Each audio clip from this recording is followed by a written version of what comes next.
Hi guys, welcome back to my channel. Kelvin here. As investors, the advice is always to invest as much as possible so that you can grow your money and become as rich as Elon Musk one day. However, there's one part of your money that's getting a very low return, and that's your savings. It is a lazy bum because even if you put your savings in a so-called high interest savings account, which says multiplying is easier for everyone now, we all know that it's fake news because multiplying your money at 0.5% a year is definitely not even enough to buy fish at the Chai Fan store. So I came across the idea of keeping your savings in stablecoins, then put it at platforms like Hold the Knot to earn a godlike interest of 12%, which actually sounds super good because 12% means that for every $1,000 I save, I will receive $120 in interest at the end of the year, which is more than enough to treat my wife to multiple rounds of xiaolongbao at Din Tai Fung. Yes, my wife loves her xiaolongbaos. But is it really a good idea to do so?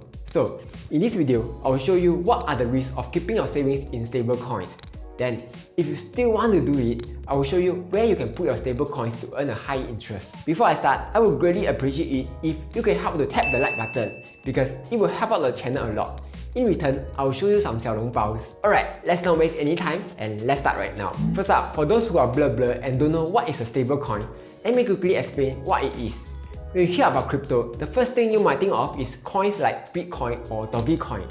Their value will fluctuate every second. Like when Elon Musk tweets about Dogecoin, it shot up from 5 cents all the way to 50 cents, creating millionaires all around the world. Or when Elon Musk said that Tesla will stop accepting Bitcoin as payments, Bitcoin crashed by almost 17% and crashing the entire crypto market along with it. Seems like Elon Musk has a lot of influence over cryptos, huh? So you can't keep your savings in this kind of coins because today you might have 6 months emergency savings. Tomorrow, if Bitcoin shot up, you might have 12 months emergency savings. And next week, if Bitcoin crashes, you will only have 2 months emergency savings. That will be bad for your health. Then there's another kind of coins called stablecoin. Basically, stablecoins is like what the name says, stable. The price doesn't fluctuate. Instead, it is pegged to $1. You will see that most of the stable coins like Tether, USD Coin, Binance USD, DAI all have a price of around $1. So if you keep your savings in stable coins, you won't experience godlike fluctuations. If you keep 1000 USD today, you will expect your savings to still be 1000 USD next year. Now, there are lots of platforms which offer very high interest on stable coins. For example, Nexo, which lets you earn up to 12%, or Celsius, which gives up to 11.21%. Then you may say, wow, so good shut up and take my money. Hold up, before you do that, you will need to know all the risks of keeping your savings in stable coins. Because trust me, if it was so easy, everyone would be doing it by now. So let's go through all the risks. First, crypto risk. Hold the Knot only gives interest on 3 stable coins, DAI, USDC, and USDT. So I will only talk about these 3 coins. Let's first start with USDT because it is the biggest stablecoin in terms of market cap. USDT is owned by Tether, and Tether says that they are very transparent and they release a quarterly breakdown on how they back their coins. If you click on it, it shows you a godlike one-page pie chart, which is like win now lor. Anyway, in the report, you will see that only 3.87% of $62 billion is in cash. That means that if even 5% of people wants back their cash, Tether won't be able to pay everyone back. This makes a lot of people to be suspicious of Tether, who ask them to be audited to prove that the funds backing their coins really exist. But they didn't allow other people to audit. Instead, they audited themselves and say that everything is alright. It's like in school, when your teacher asks you to mark your own exams, you will definitely give yourself an A++ star, right? True story. And also, Tether is related to big finance, which is into some really shady stuff. Long story short, let's avoid USDT because we never want to go into shady stuff. Next, USDC. USDC is issued by a consortium that includes Circle and Coinbase. Circle, which is backed by Goldman Sachs, which was involved in some Malaysia scandal which must not be named, and Coinbase, which dropped over 30% after its IPO. But that's not the point here.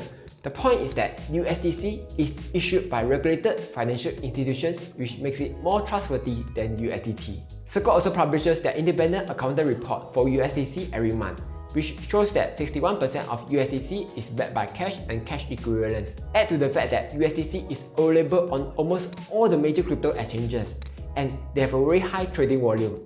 So liquidity is not an issue. It really seems that USDC is quite safe.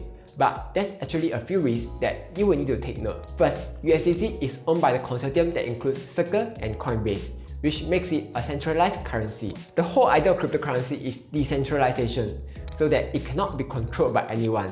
But now, USDC is centralized, so if one day Circle has any shenanigans or they close shop, then USDC will be also a good game. Second, even though USDC is backed by real assets, it is actually not FDIC or SIPC insured.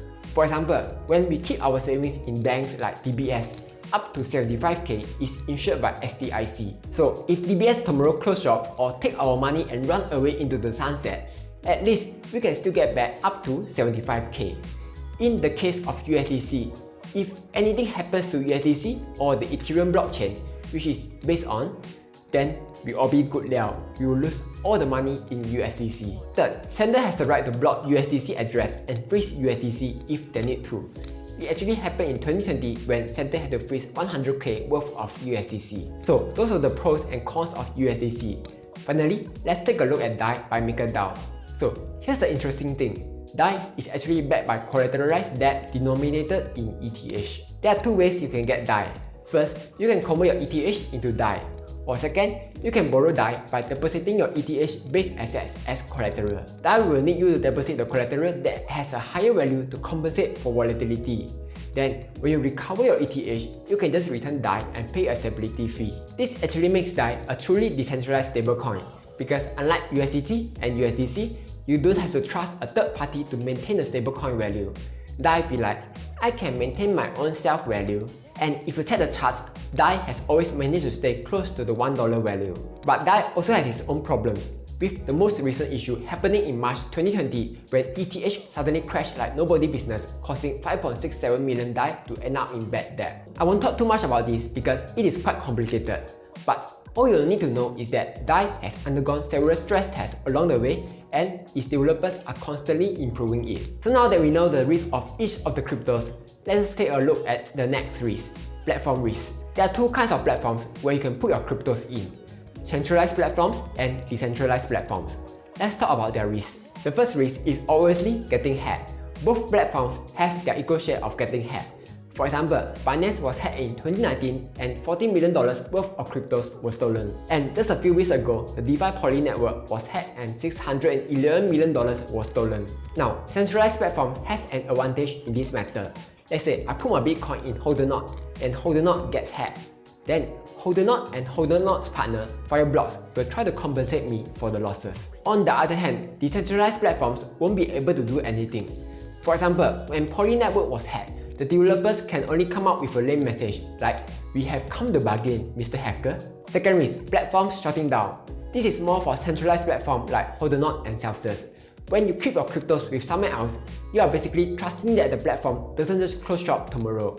You'll be like, nah, these are my money, don't play, Even if something happens to the platforms, you can't really do anything. Right under Hodlnaut website, Musk told Hodlnaut to tell you, if the company close shop, you will not be able to recover your money. As for the decentralized platform, it is a different kind of risk, which is you might get rug pulled, where the developer suddenly pulls the rug under you and runs away with all your money. This happens quite often.